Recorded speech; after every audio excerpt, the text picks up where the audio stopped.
السلام علیکم۔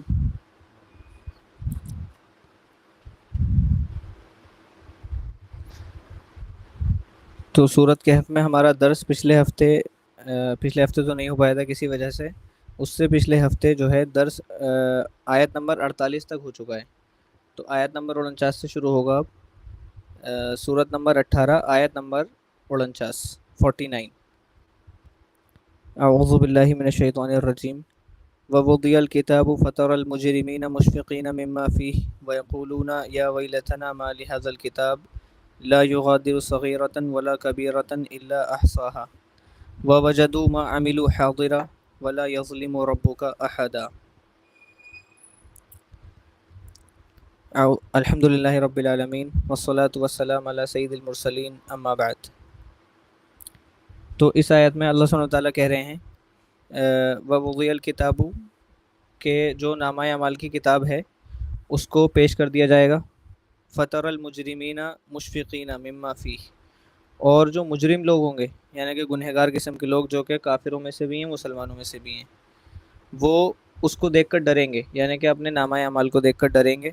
وَيَقُولُونَ، اور ساتھ میں یہ کہیں گے یا ویلتنا، کہ بڑی بدقسمتی کی بات ہے، کیا کر دیا ہم نے، یہ ما لِهَذَا الکتاب، یہ کیسی کتاب ہے، یعنی کہ جو ان کے نامہ اعمال کی کتاب ہے، لا یغادر صغیرۃ ولا کبیرۃ الا احصاها، کہ یہ ایک ایسی کتاب ہے نہ تو کوئی چھوٹی چیز بچی نہ ہی کوئی بڑی چیز بچی جو کہ اس کتاب میں ذکر نہیں کی گئی، جو کہ اس کتاب میں مینشن نہیں کی گئی، یعنی کہ گناہ کبیرہ گناہ صغیرہ جو ہمارے ذہن میں آتے ہیں وہ بھی، جو ہم عمل کرتے ہیں وہ بھی، یعنی جو کچھ بھی ہماری زندگی میں ہوتا ہے، ایک انسان کی زندگی میں پہلی سانس سے اس کی آخری سانس تک ہر ایک چیز جو ہے اس کتاب کے اندر لکھی ہوئی ہے، نامہ اعمال کی کتاب کے اندر کوئی بھی چیز اس میں نہیں چھوڑی گئی ہے، جو اکیلے میں کرے ہیں ہم نے یا جو ہم نے کسی کے سامنے کرے، ہر ایک چیز۔ وَوَجَدُوا مَا عَمِلُوا حَاضِرًا، اور وہ لوگ پائیں گے اس چیز کو حاضر جو انہوں نے کیا، یعنی کہ انسان جو بھی عمل کرتا ہے اپنی زندگی میں کسی بھی طرح کا، وہ چیز اس کو یوم القیامت پہ یعنی قیامت کے دن دکھا دیا جائے گا باقاعدہ، آخرت والے دن۔ اس کو اللہ سبحانہ تعالیٰ نے جو طریقہ اختیار کیا ہے بات کہنے کا، یعنی کہ حاضرہ مطلب باقاعدہ حاضر ہو کے دکھائی جائے گی وہ چیز اس کو۔ یہ قرآن میں سورہ زلزال کے اندر بھی آتی ہے چیز، کہ اعمال جو ہے وہ لوگ دیکھ لیں گے، لیوریہم اعمالہم، یعنی کہ اعمال باقاعدہ دکھا دیے جائیں گے انسان کے، ایک طرح سے جیسے کہ کسی کی چوری کی CCTV فوٹیج بنا لی جائے اور اس کو دکھائی جائے کہ دیکھو تم اتنے بجے اس تاریخ میں چوری کر رہے تھے، یعنی کہ رنگے ہاتھوں پکڑنا ایک طرح سے بالکل۔ تو یہ چیز ہوگی مجرموں کے ساتھ میں، اور اس کے ساتھ میں اللہ سبحانہ وتعالیٰ نے یہ بات بھی کہہ دی وَلَا يَظْلِمُ رَبُّكَ أَحَدًا، کہ تمہارا رب کبھی بھی کسی پہ بھی ظلم نہیں کرتا ہے۔ تو ان نامہ اعمال کے اکارڈنگ جو بھی سزا ملے گی یا جو بھی اللہ سبحانہ وتعالیٰ فیصلہ کریں گے اس رپورٹ کے اکارڈنگ، جو رزلٹ ہے ہم لوگوں کا، جو رپورٹ ہے وہ بالکل ایک عدل والا فیصلہ ہوگا، یعنی کہ بالکل صحیح فیصلہ ہوگا وہ اللہ کی طرف سے، اس میں کوئی بھی ظلم کی گنجائش نہیں ہے۔ اگلی آیت پر چلیں، یا اس میں کوئی بات کرنا چاہتے ہیں کوئی؟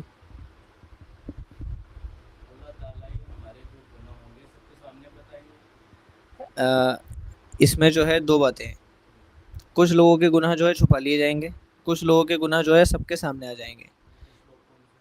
وہ لوگ ہیں جن کے اوپر اللہ سبحانہ وتعالیٰ اپنی نعمت کریں گے اس طرح سے ان کے گناہ چھپانے کے لیے، جو یعنی کہ اللہ نے کچھ ایسی چیزیں بتائی ہیں کہ اگر وہ چیزیں ہم کرتے ہیں تو اللہ تعالیٰ ہمارے گناہوں کو چھپا لیتے ہیں، جس کے اندر سب سے بڑی چیز ہے یہ کہ اگر آپ سے کبھی بھی کوئی گناہ ہوتا ہے تو آپ اس گناہ کے بعد میں کوئی ایسا عمل کریں جو کہ ثواب کا کام ہو، تو اس گناہ کو مٹا دیا جاتا ہے۔ اور کچھ ایسی باتیں بھی ہیں کہ وہ کرنے سے آپ کے گناہوں کو باقاعدہ گناہ لکھے رہیں گے لیکن چھپا دیے جائیں گے، جس کے بارے میں رسول اللہ صلی اللہ علیہ وسلم ایک حدیث میں بتاتے ہیں کہ جو اپنے کسی مومن بھائی کے کسی عیب کو چھپائے گا اللہ تعالیٰ قیامت کے دن اس شخص کے عیب کو چھپائیں گے۔ تو اگر ہم لوگ دوسروں کے عیبوں کا ذکر نہ کریں، جیسے کہ ہمیں کسی کی کوئی غلط بات پتہ چل جائے، کوئی گناہ کی بات پتہ چل جائے، ہم اس کو پبلک میں اگر ذکر کریں گے تو پھر ہمارے گناہوں کا پبلک میں ذکر ہوگا قیامت کے دن، اور اگر ہم اس بات کو چھپا لیں گے، دوسروں کے سامنے نہیں لائیں گے، تو اللہ تعالیٰ ہمارے عیب کو، ہمارے گناہوں کو چھپا لیں گے۔ یہ چیز ہے اس کے اندر۔ اور جو گنہگار لوگ ہوں گے یعنی کہ جنہوں نے اپنے گناہوں سے توبہ نہیں کری، یا پھر اپنے گناہوں کو کرنے کے بعد میں انہوں نے اس کو کسی اچھے عمل سے فالو نہیں کیا، اچھا عمل نہیں کیا کوئی بعد میں، تو ان لوگوں کے گناہ جو ہے قیامت کے دن دوسروں کو دکھا دیے جائیں گے. کیونکہ اس چیز کے بارے میں بھی اللہ نے ہمیں ایک دعا سکھائی ہے قرآن کے اندر، ربنا لا تخزنا یوم القیامہ، کہ اے اللہ ہمیں قیامت کے دن جو ہے ذلیل نہ کریں، یعنی کہ ہمیں دوسروں کے سامنے ذلیل نہ کیا جائے. اور یہ والی دعا ابراہیم علیہ السلام نے بھی مانگی تھی کہ میرے والد صاحب کو اللہ تعالیٰ یوم القیامت پہ مجھے اس بات سے ذلیل نہ کر دینا کہ میرے والد کو جب جہنم میں ڈالا جائے گا یا گناہ کی سزا دی جائے گی تو میں ذلیل ہو جاؤں گا کہ ایک نبی کے باپ ایسے تھے، یعنی کہ مورتیاں بنانے کا کام کرتے تھے اور بتوں کی پوجا کرتے تھے. تو اس کے بارے میں حدیث میں تفصیل آتی ہے. اللہ سبحانہ تعالیٰ نے یہ دعا قبول کری اور ان کو ایک جانور کی شکل میں جو ہے اٹھایا جائے گا، ابراہیم علیہ السلام کے والد کو، تاکہ یہ تعارف نہ ہو سکے، یہ پتہ نہ چل سکے کہ ابراہیم علیہ السلام کے والد ہیں. تو نبی کی دعا کو پورا کرنے کے لیے اللہ سبحانہ تعالیٰ نے یہ چیز کری. یہ حدیث میں رسول اللہ صلی اللہ علیہ وسلم نے واضح کری ہے یہ چیز.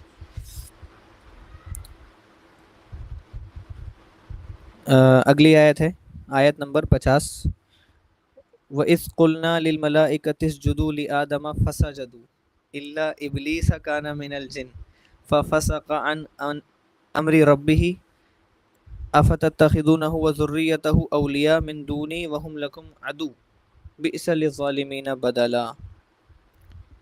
اس کے بعد میں اگلی آیت میں اللہ سبحانہ تعالیٰ بتاتے ہیں کہ جب ہم نے ملائکہ یعنی فرشتوں سے یہ بات کہی کہ اسجدوا لآدم، آدم کے لیے سجدہ کرو، اور یہ سجدہ جو ہے ایک تعظیم والا سجدہ تھا.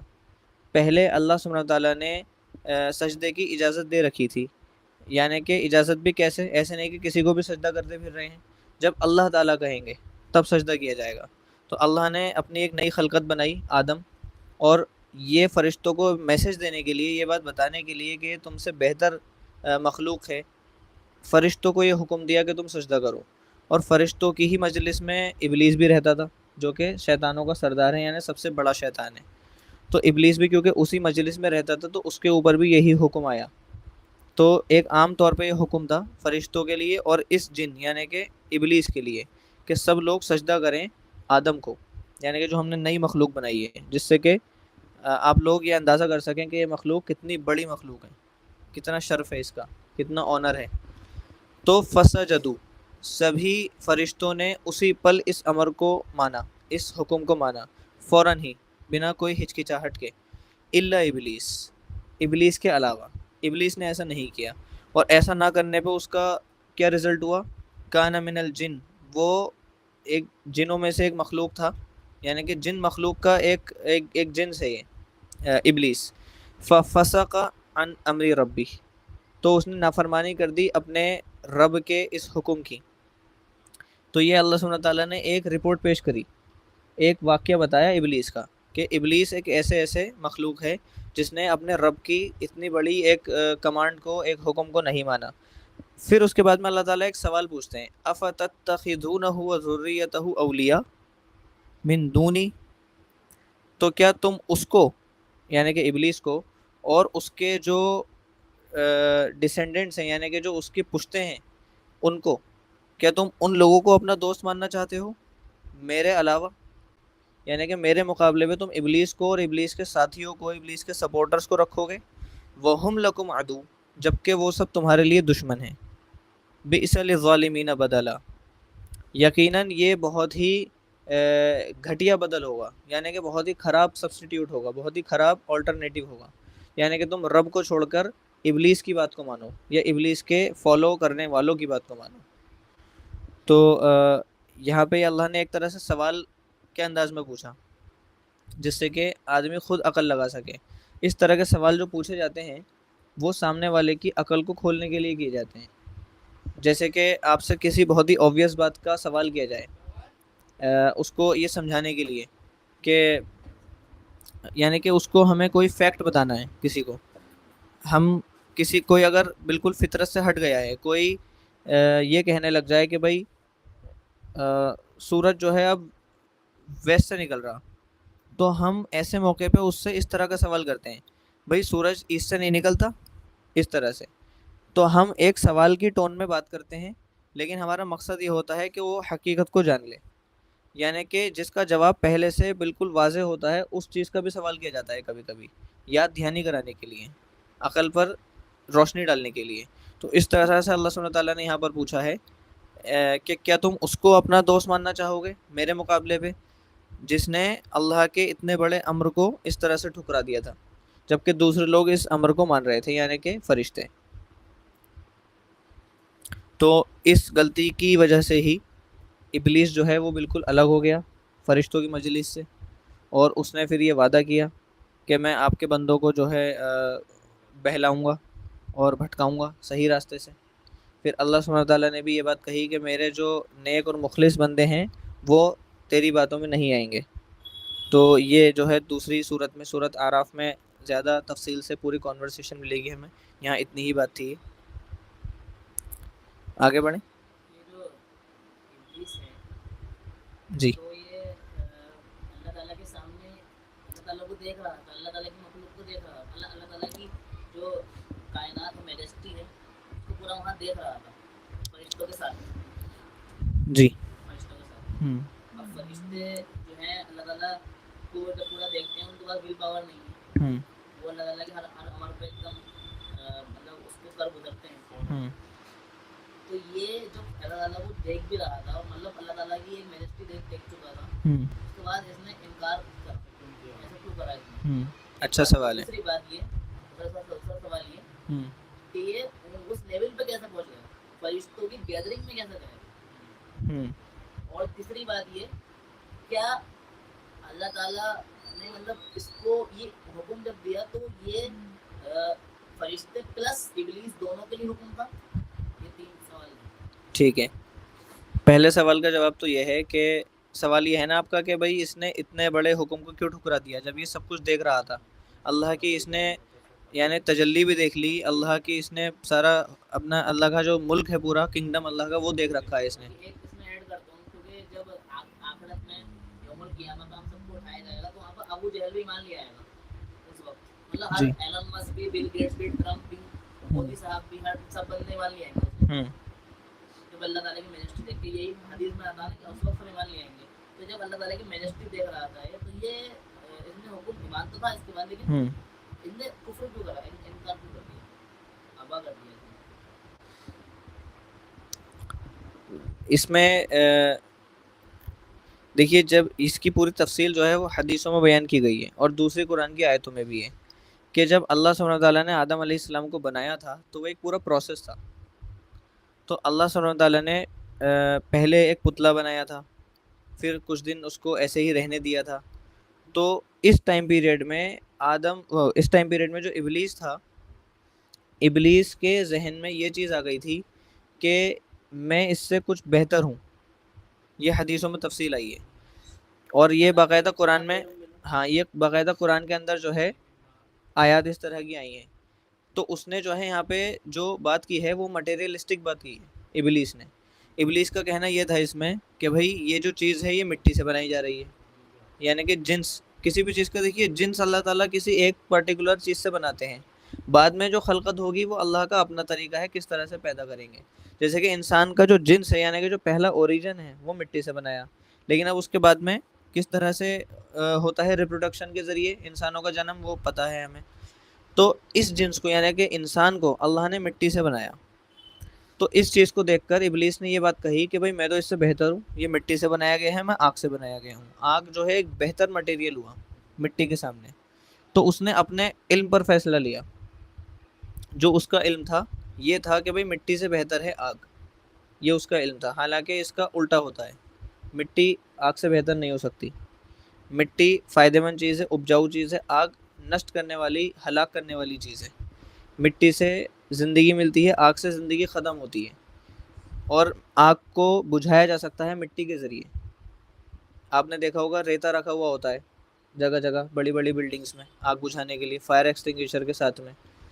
تو بہرحال ابلیس نے اپنے علم کے مطابق یہ فیصلہ لیا کہ بھائی میں اس سے بہتر ہوں، اور اس وجہ سے اس کے دل میں یہ کیا کہیں گے اس کو غرور آ گیا اور یہ تکبر آ گیا کہ میں اس سے بہتر ہوں تو میں اس کو سجدہ نہیں کر سکتا۔ یہ بات اس نے باقاعدہ اللہ سے کہی ہے۔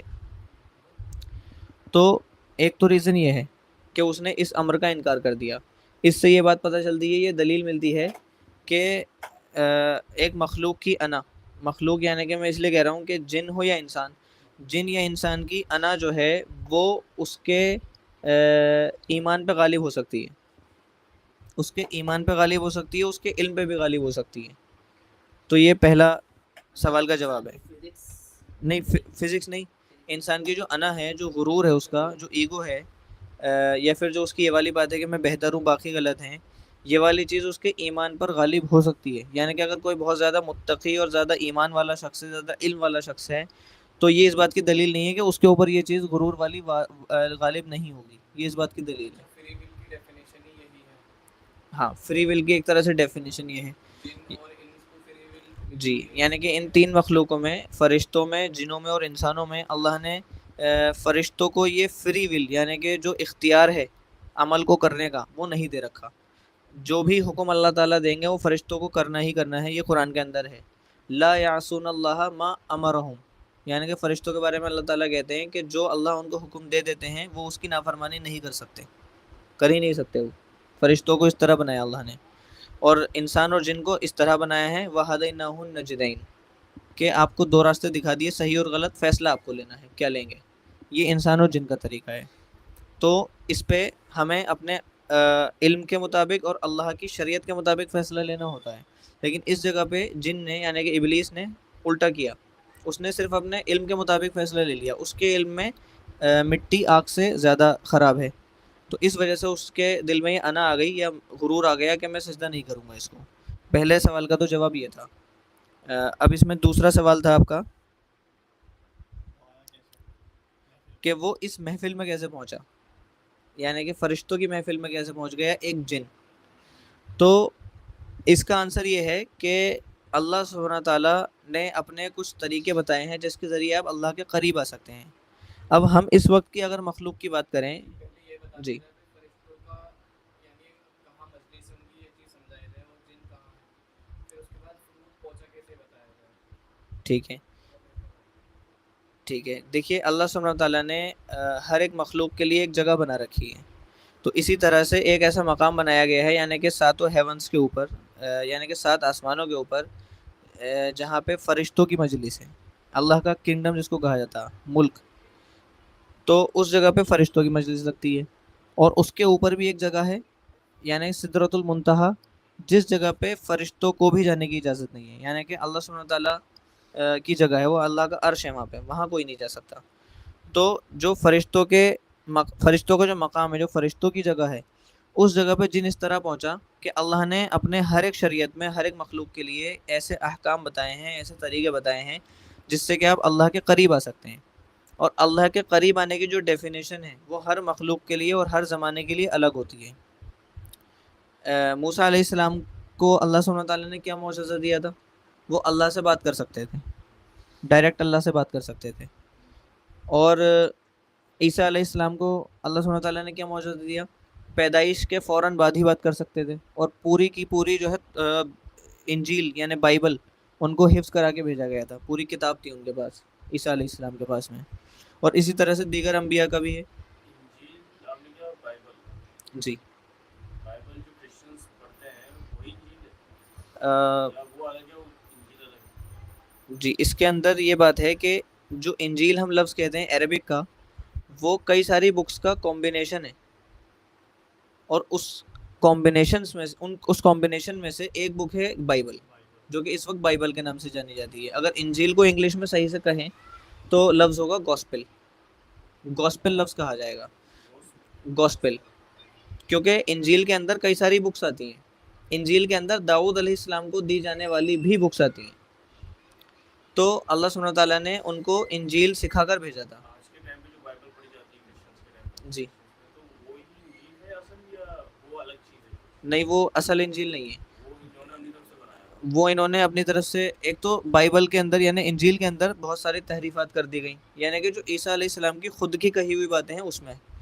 اور اسی کے ساتھ میں جیسے جیسے کہ حکومت چلتی گئی, یعنی کرسچنس کی جب حکومت چلی کرسچینٹی کے مطابق, عیسائی دھرم کے مطابق, تو جو جس طرح کے بادشاہ آتے رہے, جیسے کہ مسلمانوں میں بھی ظالم بادشاہ بھی آئے ہیں اور نیک بادشاہ بھی آئے ہیں.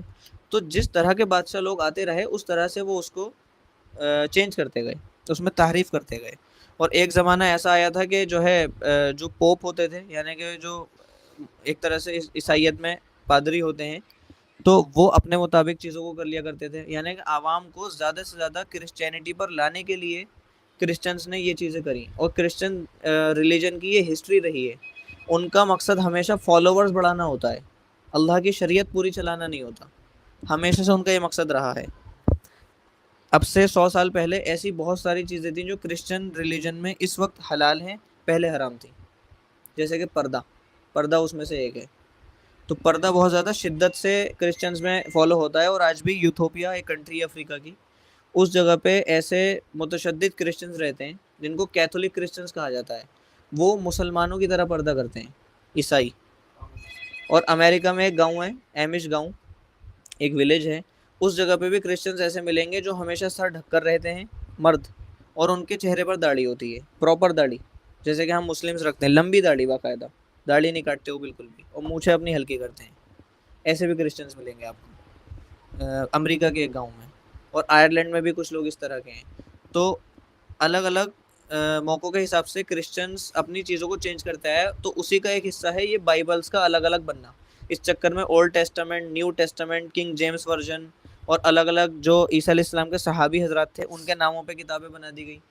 تو اس طرح سے بہت ساری کتابیں بن گئیں. ان سب کتابوں کا جو مجموعہ ہے وہ انجیل ہے, ٹھیک ہے. اور اس میں سے ایک حصہ جو ہے وہ بائبل کہلاتا ہے. بائبل وہ کتاب کہلاتی ہے جس کے اندر اللہ کی کہی ہوئی باتیں اور عیسیٰ علیہ السلام کی کہی ہوئی باتیں لکھی ہوئی ہیں, اس کو بائبل کہا جاتا ہے. ان میں سے یہ بہت سارے جو ورژن اس کے ہیں. اور ہمیشہ بائبل اگر آپ کہیں دیکھیں گے تو اس کے اندر اللہ کی کہی ہوئی جو باتیں ہوں گی اس کو ریڈ کلر سے مارک کیا جاتا, ریڈ کلر سے لکھی ہوئی ہوتی ہیں وہ سینٹینسز, وہ ورڈز, جو کہ وہ انڈیکیٹ کرنا چاہتے ہیں کہ اللہ کی کہی ہوئی بات ہے.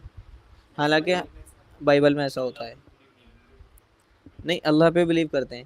یہ میں اس میں تھوڑا سا واضح کر دوں. عیسائی دھرم میں اللہ کو ہی خدا مانا جاتا ہے, یعنی کہ جو مسلمانوں کا خدا ہے وہی عیسائیوں کا خدا ہے, ان کا ماننا یہ ہے. لیکن ان کے عقیدے میں فرق یہ ہے کہ وہ یہ مانتے ہیں کہ اللہ سبحانہ وتعالیٰ نے ہی اپنا ایک بیٹا پیدا کیا, نعوذ باللہ, جو کہ عیسیٰ علیہ السلام ہے. یہ انہوں نے تحریف کر دی اس عقیدے کے اندر, لیکن خدا اللہ کو ہی مانتے ہیں. جی, اصل میں اللہ جو ہے ایک عربی کا لفظ ہے, اور مسلمانوں نے اس کو پریزرو کیا, اس لفظ کو محفوظ کیا کہ اللہ کے ہی نام سے پکارا جائے اللہ کو, کیونکہ یہ سب سے پسندیدہ نام ہے اللہ کا. اس وجہ سے تو پورے مسلمان سنسار میں, مسلمانوں کی دنیا میں یہ لفظ مشہور ہو گیا اللہ. تو اس وجہ سے وہ اس لفظ سے نفرت کرتے ہیں بس, کہ بھائی اس کے جو فالوورز ہیں یا اس لفظ کو یوز کرنے والے جو لوگ ہیں وہ مسلمز ہیں, صرف اس وجہ سے وہ بغض رکھتے ہیں. باقی لفظ اللہ ہی وہ استعمال کرتے ہیں, یعنی کہ وہ انگلش میں گاڈ کہتے ہیں, اور جو ان کی خود کی لینگویج ہے اس میں ایلا کہتے ہیں وہ. تو 2 سوالوں کے جواب ہو گئے. تیسرا کیا تھا؟ مطلب مجلس سے وہاں مطلب اچھے کام کر کر وہاں پہنچ گئے. ہاں, اچھے کام کر کے, مطلب اللہ کا نوازنے کا ایک طریقہ ہے یہ, اور ہر شریعت اور ہر مخلوق کا یہ الگ ہوتا ہے. اس وقت جب انسانیت ہی نہیں تھی, یعنی آدم علیہ السلام کو بھی نہیں بنایا گیا ابھی تک, تو اس وقت اللہ کا یہ طریقہ تھا قرب دینے کا اپنا, کہ بھائی جنوں کو فرشتوں کی مجلس میں اللہ تعالیٰ بلا لیا کرتے تھے. تو اس طرح سے ابلیس کو واحد ایک وہ تھا, وہ جن جس کو یہ شرف ملا ہوا تھا. تو یہ اس کا جواب ہے. تیسرا کیا تھا؟ تو یہ تھا کہ یہ حکم دونوں کے لیے کیسا تھا. ٹھیک ہے, جنوں فرشتے. ٹھیک ہے. اس تیسرے سوال کا جواب بھی دوسرے ہی سوال کے جواب میں چھپا ہوا ہے. جب جن قربت حاصل کر کے فرشتوں کی مجلس میں پہنچ گیا, تو اب فرشتوں پہ لگنے والے احکام اس کے لیے لگیں گے. جو احکام فرشتوں کے لیے ہوں گے اب وہ اس کے لیے ہوں گے, کیونکہ اللہ سبحانہ تعالیٰ کے جو احکام ہیں وہ اللہ کی قربت کے ساتھ میں بدلتے بھی رہتے ہیں. اس کی دلیل قرآن میں موجود ہے کہ جہاں پہ اللہ سبحانہ تعالیٰ بتاتے ہیں وَعِبَادُ الرَّحْمَنِ يَمْشُونَ عَلَى الْأَرْضِ هَوْنًا, یہ جو آیت ہے کہ اللہ کے جو نیک بندے ہیں وہ کس طرح زمین پر چلتے ہیں. تو یہ والی باتیں بتاتے ہوئے اللہ سبحانہ تعالیٰ پھر آگے ان کے کچھ گناہوں کا ذکر کرتے ہیں. وَلَا يَزْنُونَ, یعنی کہ نہ وہ اسراف کرتے خرچہ کرنے میں, نہ ہی وہ بہت زیادہ بخیلوں والی زندگی بتاتے, بیچ کا راستہ اختیار کرتے ہیں, اور نہ ہی وہ لوگ زنا کرتے. یہ والی باتیں کہنے کے بعد میں اللہ سبحانہ تعالیٰ آگے کہتے ہیں وَمَن يَفْعَلْ ذَلِكَ يَلْقَ أَثَامًا يُضَاعَفْ لَهُمُ الْعَذَابُ، اور اگر کسی نے ایسا کر دیا تو وہ بہت برے عذاب میں جلایا جائے گا، یضاعف لہم العذاب، اور ان کے لیے عذاب کو گنا کر دیا جائے گا، بڑھا دیا جائے گا، یعنی کہ جو عام گنہگار کو عذاب ملے گا ان نیک لوگوں کو عذاب زیادہ ملے گا، کیونکہ اب انہوں نے نیکی اختیار کر لی، علم زیادہ ہے ان کے پاس، اللہ کا ایمان اور اللہ کا قرب ان کے پاس زیادہ ہے، اور اس کے باوجود بھی وہ کسی گناہ میں مبتلا ہوں گے تو عذاب ان کو زیادہ دیا جائے گا۔ اس کی دلیل قرآن میں ایک دوسری جگہ پر بھی موجود ہے، جہاں پہ اللہ سبحانہ تعالیٰ رسول اللہ کی بیویوں سے خطاب کرتے ہوئے کہتے ہیں کہ آپ کو اللہ کی آیتوں کو سننا ہے رسول سے، اور آگے بیان کرنا ہے صحابہ میں تاکہ امت سیکھ سکے، اور آپ کو جو ہے فاحشہ کاموں سے دور رہنا ہے، بے حیائی کے کاموں سے دور رہنا ہے، اور اگر آپ نے ایسا کیا، بے حیائی کے کاموں میں آپ مبتلا ہوئے، تو پھر آپ کو ڈبل عذاب ملے گا۔ یہ قرآن میں موجود ہے سورہ احزاب میں۔ تو ایک عام عورت کو جو عذاب ملے گا فحشائی کا، اس کا ڈبل آپ کو ملے گا رسول کی بیوی ہونے کی وجہ سے۔ تو اللہ کا قربت اور اللہ کی، یعنی کہ اگر ایمان زیادہ ہے اللہ میں تو گناہ کرنے کا یا غلط کام کرنے کی سزا بھی زیادہ ہو جاتی ہے۔ ٹھیک ہے، کلیئر ہو گئی یہ بات؟ آگے بڑھا جائے تو اب اس کے اندر لیکن ایک بہت ضروری پوائنٹ ہے اسی آیت کے اندر، کہ اللہ سبحانہ تعالیٰ کہہ رہے ہیں افتتخذونہ وذریتہ اولیاء، کہ کیا تم اس کے جو اس کی پشتیں ہیں، یعنی کہ اس کے جو فالوورز ہیں، اس کی باتوں پر عمل کرنے والے ہیں، کیا تم ان کو میرے مقابلے پہ اپنا دوست مان رہے ہو؟ یہ تو اس سے یہ پتہ چلتا ہے کہ شیطان کے فالوورز بھی ہوتے ہیں، اس سے یہ بات پتہ چلی شیطان کے فالوورز ہوتے ہیں، اور باقاعدہ یہاں پہ جو لفظ استعمال کیا گیا ہے ذریتہ، یعنی کہ شیطان کے بچے، یہ لفظ استعمال کیا گیا ہے۔ اب شیطان کے بچے کیسے ہوں گے؟ شیطان کے بچے ضروری نہیں ہے کہ اس طرح ہوں گے کہ شیطان کی شادی ہو اور پھر وہ بچوں کو جنم دے گا، وہ بچے ہیں اس کے، یہ اس کا مطلب نہیں ہے۔ شیطان کے بچے جو ہے ڈیسائیڈ کیا جائے گا کہ اس کے کہے ہوئے کاموں کو کون کر رہا ہے، وہ شیطان کے بچے ہیں۔ اس کے بارے میں باقاعدہ ایک کلیئر حدیث ہے جس میں رسول اللہ صلی اللہ علیہ وسلم کہتے ہیں کہ شادی کرنے میں دیری مت کرو اور شیطان کے بھائی نہ بنو، یعنی کہ شادی میں دیری کرنا جو ہے شیطان کا بھائی بننا ہے۔ اور اس کے بارے میں آگے اللہ کے رسول صلی اللہ علیہ وسلم یہ بھی کہتے ہیں کہ ایسا اگر آپ نے کیا تو ایک ایسا فتنہ کھڑا ہوگا جو کہ بالکل نہیں رکے گا دھرتی پر، اور یہ بات بالکل واضح ہے حدیث کی۔ تو یہاں پہ یہ بات پتہ چلی کہ شیطان کے بھائی بھی بنا جا سکتا ہے اس طرح سے۔ تو اسی سے پتہ چلتا ہے کہ شیطانی عمل کرنے سے یا شیطان کی باتوں کو فالو کرنے سے آپ کی نسبت جو ہے شیطان سے جڑتی ہے، الیاذ باللہ۔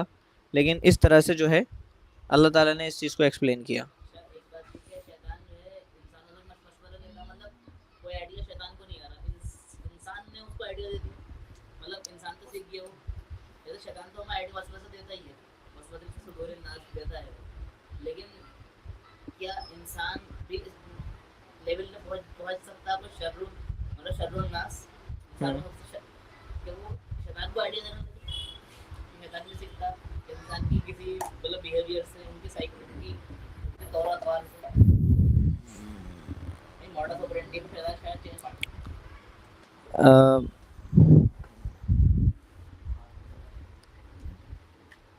لاسٹ سوال لے کے اس کا ابھی میرے علم میں اس کا جواب نہیں ہے۔ اس سے ریلیٹڈ ایک آیت میرے ذہن میں آ رہی ہے لیکن مجھے وہ یاد نہیں آ رہی ہے ابھی ٹھیک سے پوری طرح، تو اس کا جواب ابھی میں نہیں دے پاؤں گا، انشاءاللہ اگلے درس میں اس کا جواب دیا جائے گا، ابھی میرے علم میں نہیں ہے یہ جو آپ کا سوال ہے۔ تو آگے بڑھتے ہیں۔ اس کے بعد میں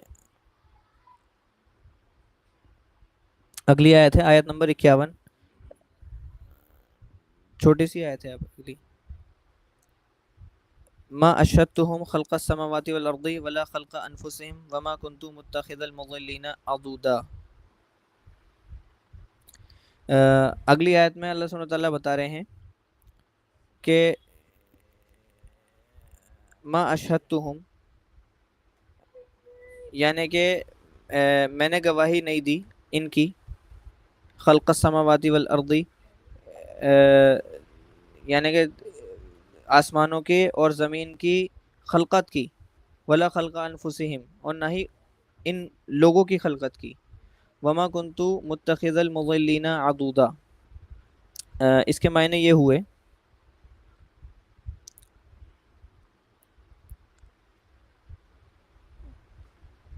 کہ اللہ سبحانہ تعالیٰ بتا رہے ہیں کہ ابلیس جو ہے اور اس کے جو بچے ہیں، یعنی کہ جو فالوورز ہیں اس کے، جن کو تم فالو کرتے ہو اور جن سے تم یعنی استعانہ حاصل کرتے ہو، یعنی کہ فالو کر کے استعانہ حاصل کرتے ہو، اس کا یہ میننگ ہوا کہ اگر شیطان کو فالو کیا جاتا ہے یا شیطان کی کسی بات کو مانا جاتا ہے، بھلے ہی ڈائریکٹلی ہم کر رہے ہوں یا انڈائریکٹلی کر رہے ہوں، تو ہم اس سے ایک طرح کی مدد حاصل کر رہے ہیں، خود بھی اپنی بھی مدد کر رہے ہیں اور شیطان کی بھی اس میں مدد کر رہے ہیں۔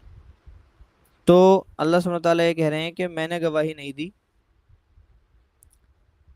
ولا اشهدت ما اشهدتهم خلق السماوات والارض ولا خلق انفسهم وما كنت متخذ المضلين عضودا۔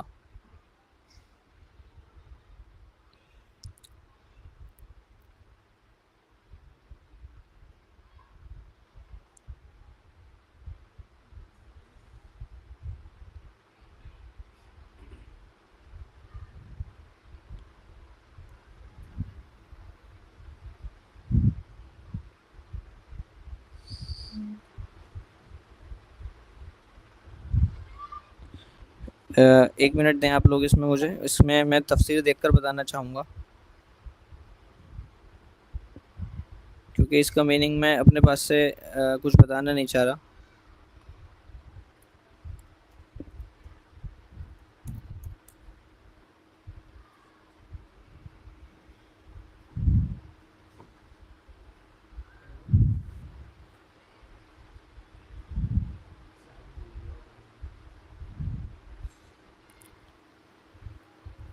اس کا میننگ یہ ہے کہ میں نے کبھی ان سے گواہی نہیں کرائی خلقت کی، نہ آسمانوں کے، نہ زمین کے، اور نہ ہی ان کے خود کے، وعلیکم السلام ورحمۃ اللہ، اور نہ ہی میں کبھی ان کو لوں گا ایک مددگار کے طور پہ، یعنی کہ جو میں ابھی تفسیر سے آپ کو بات بتا رہا تھا وہی کہ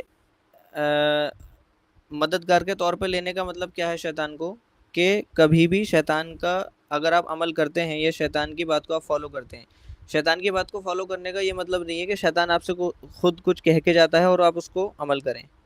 اگر کوئی بھی چیز آپ اللہ کی شریعت سے ہٹ کر رہے ہیں تو یقیناً وہ شیطان کے وسوسے کی وجہ سے آپ کر رہے ہیں، شیطان کے عمل کو اس جگہ پہ آپ کر رہے ہیں، تو ایسا کرنے پہ اللہ تعالیٰ اس بات کو کہہ رہے ہیں کہ یہ شیطان کا مددگار بننا اور شیطان کو اپنا مددگار بنانے جیسا ہوا۔ تو اس چیز کی نفی اللہ سبحانہ تعالیٰ نے کری ہے، یعنی کہ ایسا بالکل نہ کیا جائے، یہ اس کا میننگ ہوا ما اشہدتہم خلق السماوات والارض۔ ایک بات تو یہ کلیئر ہے، شیطان کی مدد مطلب شیطان کی مدد کیسے ہوئی؟